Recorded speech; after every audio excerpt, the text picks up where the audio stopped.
Uma reviravolta gigante acabou de acontecer agora, gente, tá? Neste exato momento. Finalmente saiu notícia boa para Jair Messias Bolsonaro, gente, tá? É plot twist carpado, é reviravolta.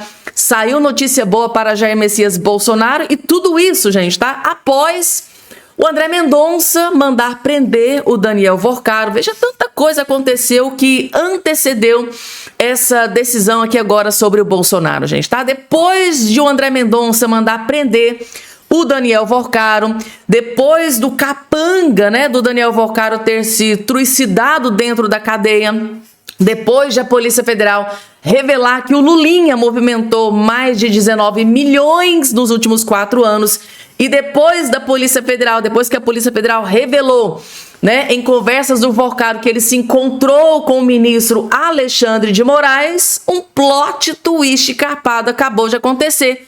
A maior reviravolta. Gente, agora neste exato momento, o PGR, depois de tudo isso que aconteceu, acabou de salvar e inocentar Jair Messias Bolsonaro. É inacreditável, eu vou trazer todos os detalhes e destaques dessa notícia que chocou o Brasil inteiro, gente, tá? A contrapartida, se a notícia é maravilhosa para o Bolsonaro, para o Lula, saiu aqui o que eu considero a maior tragédia para o Lula e para o Lulinha, gente, tá? Agora, a Polícia Federal acabou de fazer uma revelação bombástica que vai mandar o Lulinha direto para a cadeia. Atenção, atenção, a própria Polícia Federal agora neste exato momento acaba de fazer revelação bombástica que pode levar Lulinha direto para a cadeia. É outra bomba que explodiu também que eu vou trazer tudo nos mínimos detalhes, gente, tá? Outra informação também, gente, tá? Novas informações sobre o encontro de Daniel Worcaro com Alexandre de Moraes acabou de explodir em Brasília. Após a polícia revelar que Daniel Worcaro se encontrou com Alexandre de Moraes, parece que em Campos do Jordão, novas informações desse encontro acabaram de ser reveladas na imprensa. E é assim, gente, é simplesmente surreal, é estarrecedor. Eu vim correndo aqui trazer essa informação para vocês. E o Worcaro, gente, tá? No vídeo anterior, eu trouxe para vocês que o Worcaro mencionou o Bolsonaro, né? Pois bem, a Polícia Federal acaba de revelar que o Worcaro mencionou Lula da Silva. Sim, o Worcaro, em trocas de mensagens, segundo a Polícia Federal, mencionou o Lula, e o que o Worcaro mencionou gerou pânico e desespero no Lula e no PT e na esquerda. É surreal. Vou trazer tudo isso aqui a partir de agora. Se eu fosse vocês, não perderiam nem um segundo. Rapidamente, gente, então, só não esqueça de se inscrever no canal. Lembrando que esse canal aqui, gente, é um canal reserva, tá? Eu sei que muitos de vocês que estão do outro lado mexendo não estão inscritos aqui nesse canal, porque esse aqui é um canal reserva que eu criei. Estamos em ano eleitoral, é muito importante que a gente tenha aí um canal reserva, então convido você a se inscrever também aqui nesse canal. Aqui embaixo vai ter a palavrinha chamada inscreva-se, inscrever-se. Clica, se inscreva imediatamente, porque a gente vai precisar, gente. Podem ter certeza que a gente vai precisar. Em ano eleitoral, a gente vai precisar desse canal. Vamos lá, gente, rapidamente, dando início aqui com as informações. Logo de cara, gente, tá? Vejam só o que eu vou trazer aqui para todos vocês. O presidente da CPI da fraude do INSS foi para cima do ministro Flávio Dino, fez uma revelação bombástica após o Flávio Dino, né, salvar o Lulinha. Pois bem, gente, tá? O presidente da CPMI, da farra do INSS, da roubalheira do INSS, foi para cima do Flávio Dino e prometeu vingança, retaliação contra a STF e principalmente contra Flávio Dino. E o desespero tá tomando conta porque tem um outro ministro aí que também está envolvido aí nessa questão. Só assistam que vocês vão entender, vejam só. Eu recebo com profunda indignação e enorme preocupação institucional a decisão liminar proferida pelo ministro Flávio Dino, que suspende os efeitos da quebra de sigilo aprovada pela Comissão Parlamentar Mista de Inquérito do INSS. Essa decisão ocorre após o presidente do Congresso Nacional, Davi Alcolumbre, ter analisado formalmente os questionamentos levantados e concluído de forma expressa que a votação realizada na CPMI respeitou integralmente o regimento e a Constituição brasileira. Ou seja, a própria presidência do Congresso reconheceu a legalidade do procedimento e manteve a decisão soberana da comissão. Ainda assim, a investigação que busca esclarecer uma das mais graves fraudes já cometidas contra aposentados e pensionistas idosos do Brasil sofre agora mais uma interrupção. Estamos falando de brasileiros que trabalharam uma vida inteira e que olham para o Congresso Nacional com a esperança de que essa investigação leve os culpados a serem punidos. Homens e mulheres que contribuíram durante décadas acreditando que o Estado estaria ao seu lado na velhice. Viúvas que dependem de uma pensão para sobreviver. Idosos que precisam daquele benefício para comprar remédios. Brasileiros que confiaram no sistema e agora descobrem que foram vítimas de um esquema que desviou recursos justamente daqueles que mais precisam. Há também um fato grave que precisa ser registrado. Até este momento, a CPMI não foi oficialmente comunicada ou notificada da decisão do ministro. Tomamos conhecimento do conteúdo da liminar pela imprensa e não pelos canais institucionais que normalmente são utilizados para comunicações formais entre os poderes da República. Quando o Congresso precisa se manifestar perante o Supremo Tribunal Federal, somos obrigados a fazê-lo por meio de advogados e pelos sistemas próprios da Corte. Mas quando uma decisão do Supremo atinge diretamente o funcionamento de uma comissão parlamentar de inquérito, a comunicação sequer chega pelos canais institucionais da própria comissão. Essa assimetria na relação entre os poderes precisa ser refletida pelo país. Outro ponto também precisa ser esclarecido. A comissão apenas exerceu o dever constitucional de autorizar medidas investigativas, como fazem CPIs do Congresso Nacional há décadas. Investigar não é condenar. Investigar é buscar a verdade. Também causa estranheza a alegação de que não teria havido debate ou fundamentação adequada nos requerimentos aprovados pela comissão. Isso simplesmente não corresponde à realidade dos fatos.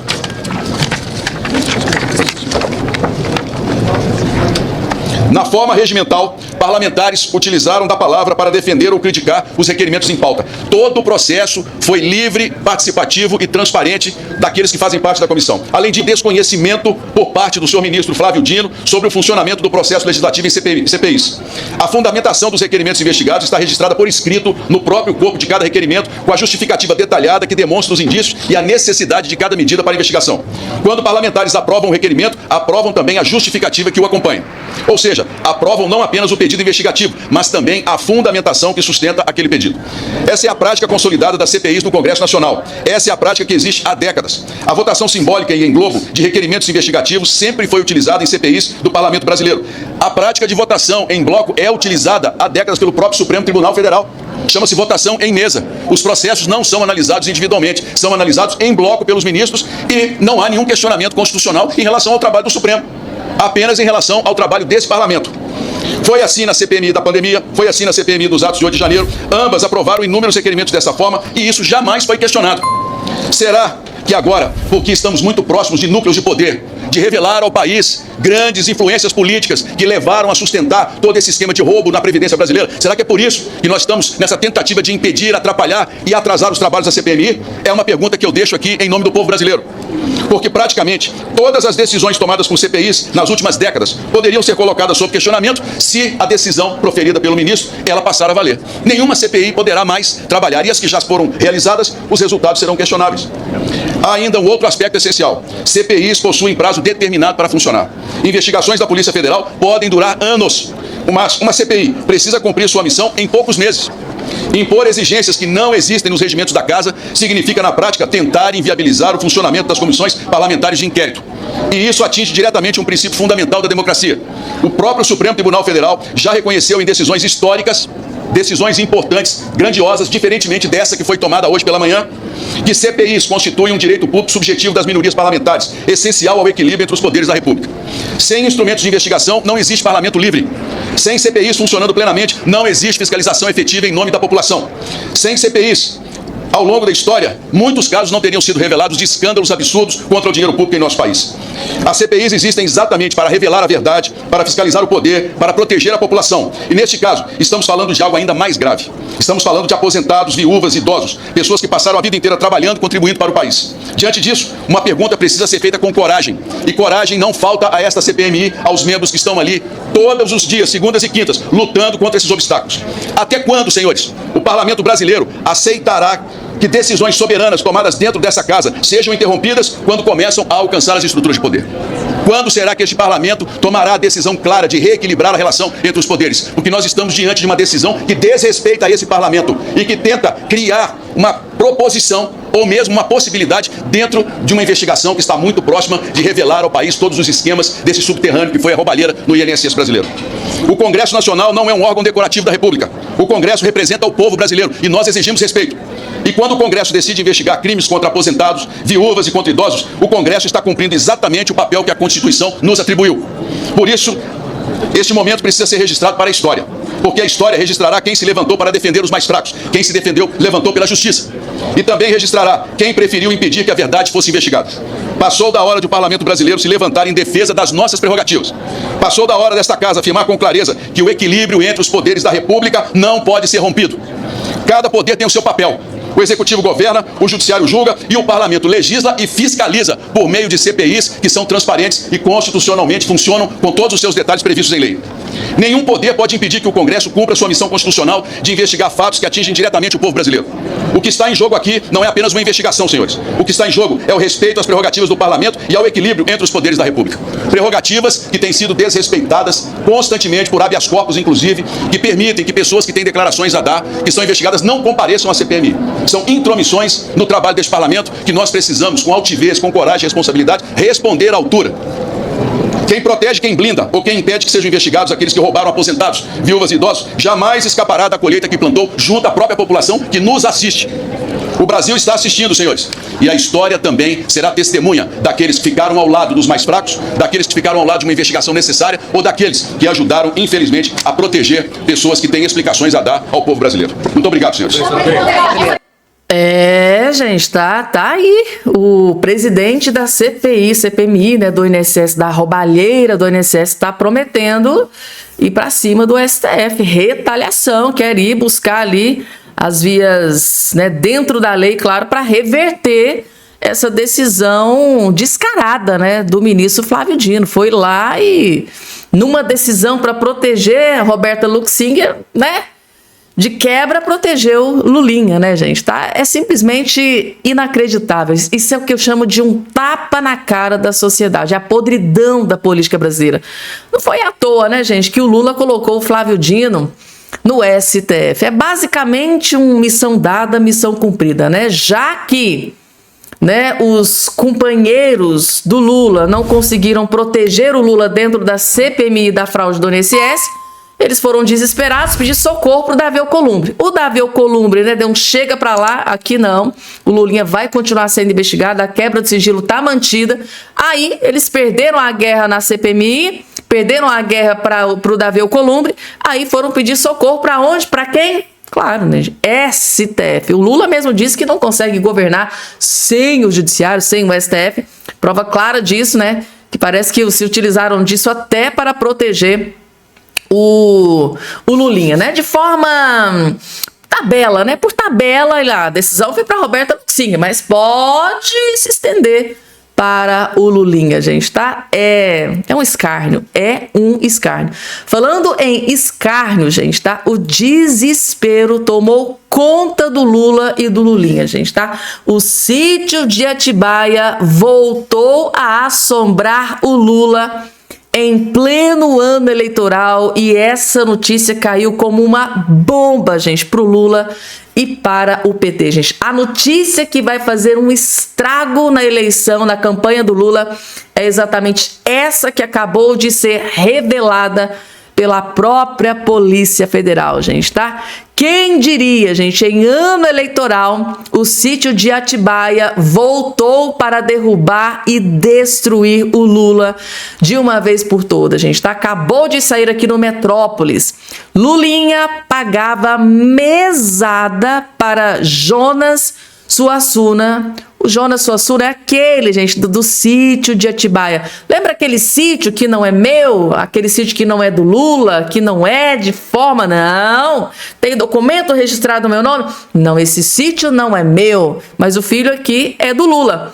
E o filho do Lula acabou entregando Lula da Silva. Fabiana, antes de trazer a matéria, mostra pra gente quem que é esse Jonas Suassuna. Então, antes de ler aqui essa matéria, explicar essa bomba que acabou de explodir no colo do Lula, eu vou trazer aqui a imagem, esse cidadão que está aqui na sua tela. Ó. Esse aqui é o Suassuna. Ó. Lulinha pagava mesada para Jonas Suassuna no sítio de Atibaia com valor de 10 a 15 mil reais. Ou seja, o Lulinha pagava uma mesada de 10 a 15 mil para o Suassuna, né? O verdadeiro dono do sítio de Atibaia. Agora, por que o Lulinha pagava mesada pro cara lá que é supostamente o dono do sítio de Atibaia? Porque o dono não é o Lula, né? Mas o filho do Lula pagava mesadinha pontual ali todo santo mês. Ou seja, gente, para um bom entendedor, acho que meia palavra basta, né? Bomba, gente, é bomba. Vamos entender esse escândalo que foi revelado agora pela Polícia Federal, que tem potencial para destruir o Lula aqui nesse ano eleitoral? Vamos lá, então tá aqui a informação. O empresário Fábio Luiz da Silva, o Lulinha, transferiu cerca de 700 mil reais para Jonas Leite Suassuna, aquele da fotinho que eu acabei de colocar para vocês, que é o verdadeiro, que tá lá no papel, né, que é o dono do sítio de Atibaia, que não é do Lula, tá, gente? Tá? Não é do Lula aquele sítio. Então, assim, gente, o Lulinha transferiu quase R$1 milhão para o Jonas Suassuna, tá? Os pagamentos eram mensais, todo mês, ó, todo mês, geralmente no valor de 10 mil. Em alguns meses o montante é maior, chegando até 50 mil nos meses de junho e julho de 2024. Lulinha é filho do presidente Lula do PT. Todos os pagamentos foram feitos por TED, sem detalhamento da motivação para os pagamentos. Os repasses foram recebidos em uma conta de Jonas Suassuna, tá? Aberta em uma agência do bairro de Botafogo, no Rio de Janeiro. Ex-sócio de Lulinha, tá? Ex-sócio, tá? O Jonas Suassuna. Ele é ex-sócio de Lulinha na empresa BR4 Participações. O Jonas Suassuna era um dos donos no papel do sítio de Atibaia. No papel, né? Porque se ele era o dono, por que o Lulinha estava depositando mesadinha de 10, 15, até 50 mil reais, né? Então, na época em que o caso veio à tona, em 2016, Suassuna pagava o aluguel do apartamento em que Lulinha vivia. Essas informações constam na quebra de sigilo de uma das contas bancárias de Lulinha, como revelou a coluna, né? O filho do presidente Lula movimentou cerca de 19,3 milhões nessa conta bancária em 4 anos, né, de 2022 a 2025. Lembrando, gente, que os valores mais volumosos que movimentaram essa conta do Lulinha foi quando o Lula entrou na presidência da República. Mas é só uma coincidência, tá? E nos últimos dias, a defesa do Lulinha tem negado. Eles vão negar, né, gente? Eu nego tudo. Sou uma Madre Teresa de Calcutá. Sou inocente. E até que prove o contrário. É exatamente isso que a Polícia Federal está fazendo, provando o contrário.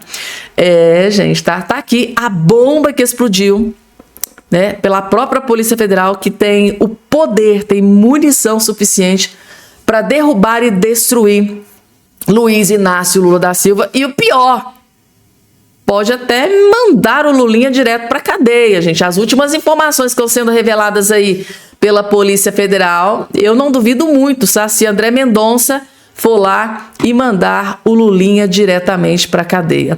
Vamos, porque tem mais, gente, tá? No outro vídeo, eu revelei para vocês que a Polícia Federal revelou que o Vorcaro, ele mencionou o Bolsonaro, né? Só que ao mencionar o Bolsonaro, né, o Daniel Vorcaro, ele criticou o Bolsonaro, porque o Bolsonaro ficava fazendo post criticando. Olha, gente, pode ter roubalheira nesse banco, essa instituição tem que ficar de olho. Então, assim, né, gente, para desespero da esquerda, do Lula e do PT, o Vorcaro detonou o Bolsonaro. Então, provando que Bolsonaro nunca foi aliado de Daniel Vorcaro. Ao contrário de quando ele menciona o Lula da Silva, né, gente? Parece assim, best friends. Ó, urgente, Vorcaro comemora encontro com Lula em mensagens trocadas com sua namorada e interceptadas pela Polícia Federal. Segundo Vorcaro, como é que foi o encontro? Foi ótimo, muito forte. Gente, tá aqui também revelado pelo Metrópolis. Metrópolis hoje tá o terror na vida do Lula, do Lulinha e do Moraes, né? Calma que daqui a pouco tem bomba pra cima do Moraes, tá? Mas aqui a bomba é pra cima do Lula. Tá aqui, o que disse Vorcaro à noiva após encontro, né, com Lula fora da agenda. Tá aqui, gente, tá? A Polícia Federal hoje tá o Croix. Mensagens em posse da Polícia Federal indica que o banqueiro Daniel Vorcaro celebrou o desfecho de encontro com o presidente Lula no Palácio do Planalto em 4 de dezembro de 2024. A reunião tinha sido omitida, né, da agenda oficial do Lula. Foi uma reunião secreta, né, para ninguém ficar sabendo. Os comentários sobre a reunião foram feitos em conversa de Vorcaro com sua então noiva. Ela pergunta como foi e o banqueiro responde: foi ótimo. Em seguida, ela diz estar louca para saber de tudo e Daniel Vorcaro conta mais detalhes, tá? Ele diz que foi muito forte. Ele chamou o presidente do Banco Central, que vai entrar em três ministros. A noiva acrescenta, né? Amor do céu, temos que falar hoje, quando você tiver tempinho para me contar. Ela ficou eufórica, né? Afinal de contas, o encontro com o Lula e o Vorcaro, segundo o Vorcaro, foi ótimo, foi muito forte. Além de Vorcaro e Lula participaram do encontro. Isso aqui vocês já sabem, quem participou. Então, assim, gente, ao contrário, né, do que ele mencionou do Bolsonaro, ele estava grilado, estava furioso com o Bolsonaro, porque o Bolsonaro ficava fazendo uns posts ali, criticando, né, o Banco Master, a instituição, o Vorcaro, e ele não gostou e foi lá e detonou o Bolsonaro. Para desespero, né, porque teve uns aí dizendo que o Bolsonaro até teve encontro, né, com o Daniel Vorcaro, com o presidente do Banco Central, o Campos Neto. Quem se lembra? Quem não se lembra daquela fake news do Rogério Correia, né? Que passou vergonha, teve que deletar a fake news, apagar a fake news, depois ainda pedir perdão pro Bolsonaro. É isso aí, gente, tá? E agora a bomba é pra cima do ministro Alexandre de Moraes. Gente, tá? Novos desdobramentos, novas informações, gente, tá? No outro vídeo eu revelei pra vocês que, né, eu trouxe pra vocês que a Polícia Federal revelou, gente, tá? O escândalo do caso Márcia chegou no ministro Alexandre de Moraes. No outro vídeo eu revelei para vocês que a Polícia Federal revelou para o Brasil inteiro que o Daniel Vorcaro teve encontro com o ministro Alexandre de Moraes, que esse encontro aconteceu, parece que foi em Campos do Jordão, né? E agora teve mais detalhes. Mensagens apontam o encontro de Vorcaro com Moraes e citam Viviane Barsi. Viviane Barsi que tem um contrato que é, na verdade, uma mega sena, né, de 129 milhões de reais. A esposa do Moraes também foi citada. A gente tá aqui novos desdobramentos, ó.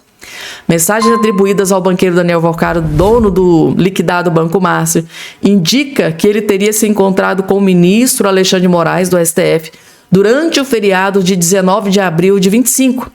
E indícios de reunião com a esposa de Alexandre de Moraes. Então, ele não se encontrou só com Alexandre de Moraes. Segundo relatos do que foi obtido pela Polícia Federal, o Vorcaro não encontrou só com Moraes, mas também pode ter se encontrado com a esposa do Moraes. O conteúdo das conversas trocadas com sua namorada, a influenciadora Marta Graef, foi incluído em documentos analisados pela CPI do INSS a partir de investigação da Polícia Federal. Então tá aí, gente. Então, segundo informações da Polícia Federal, o encontro também, pode ter participado desse encontro a Viviane Barsi, a esposa do ministro Alexandre de Moraes. Tá aí, gente, tá? Bomba, bomba, bomba, gente, tá? Sabe, gente, eu tô me fazendo a seguinte pergunta. Daniel Vorcaro tá preso por ordem do ministro do ministro André Mendonça. A Viviane Barsi é advogada do Daniel Vorcaro. Será que a esposa do Moraes vai defender o Vorcaro aí nessa prisão? Será que ela vai pedir soltura do Daniel Vorcaro para o ministro André Mendonça? E aí, gente, que reviravolta, que plot twist escapado. O mundo não gira, o mundo capota. capota, né, gente, tá? O mundo capota. Vamos lá, porque tem mais, gente, tá? Finalmente saiu notícia boa para Jair Messias Bolsonaro, gente, tá? Como eu gosto de ser portadora de boas notícias. Acabou de sair na Veja, gente. Tá na CNN, tá no Jornal Globo, tá lá na Globo, no G1, tá em todos os portais de notícias. Sim, gente, tá? Por incrível que pareça, o PGR salvou e inocentou o Bolsonaro sobre o caso das joias, gente, tá? Por que será essa decisão do PGR, hein, gente, tá? Justo depois que o André Mendonça mandou prender o Daniel Vorcaro, justo depois que a PF revelou conversas do Vorcaro com Alexandre de Moraes, justo depois que o capanga, né, do Daniel Vorcaro se trucidou lá dentro, né, da Superintendência da Polícia Federal em Belo Horizonte, justo depois, né, que a Polícia Federal revelou que o Lulinha, né, movimentou quase 20 milhões na conta dele. Hoje saiu aqui essa notícia de por que será, hein? Por que será que aconteceu essa reviravolta? PGR mandou arquivar o caso das joias sauditas de Jair Messias Bolsonaro. Lembrando, gente, que a esquerda, que os jornalistas de esquerda, os juristas, tripudiaram o Bolsonaro no caso dessas joias, né? Quem não se lembra, tá aqui, ó. Será que vai vir pedido de perdão? Ó, chefe da PGR, Paulo Gonet, enviou parecer a Alexandre de Moraes no STF, em que se posiciona pelo arquivamento no caso que investiga o suposto desvio de joias, né, e presentes de alto valor recebidos por Jair Bolsonaro no governo passado. Em documento assinado em 4 de março de 26, a PGR, o Paulo Gonet, argumenta que a ausência de uma lei clara sobre a propriedade desses bens impede a caracterização do crime de peculato. No parecer de 16 páginas obtido pelo Radar, com exclusividade, o Gonet destaca que não existe uma lei formal que defina com clareza se presentes recebidos pelo chefe do Estado pertencem à União ou a acervo privado do presidente. Exemplo clássico são os relógios que o Lula usa até hoje aí nas suas viagens, nos seus compromissos, né? Então, se o Lula pode usar um relógio de 40, 50 mil, por que o Bolsonaro não pode usar também joias? Então, assim, pau que dá em Chico também tem que dar em Francisco, né? Por que só o Bolsonaro será punido, sendo que o Lula nunca foi punido por ter recebido os presentes aí de outras autoridades? Então, o próprio Paulo Gonet falou, olha, gente, não tem como, tem que arquivar. No parecer de 16 páginas, então não vou nem ler o restante. Então, assim, gente, é notícia boa, compartilha. É tão difícil sair notícia boa pro Bolsonaro. E agora, gente, tá o Paulo Gonet, acabou de salvar e inocentar o Bolsonaro na questão das joias, gente, que na época ele foi tripudiado, Michele Bolsonaro, eles foram massacrados pela imprensa. E olha aí o que aconteceu. Como eu gostaria de ver todos aqueles jornalistas, né, que tripudiaram contra o Bolsonaro pedindo perdão, se ajoelhando, olha, me perdoa por tudo que eu disse, as atrocidades que eu disse contra você por causa dessas joias.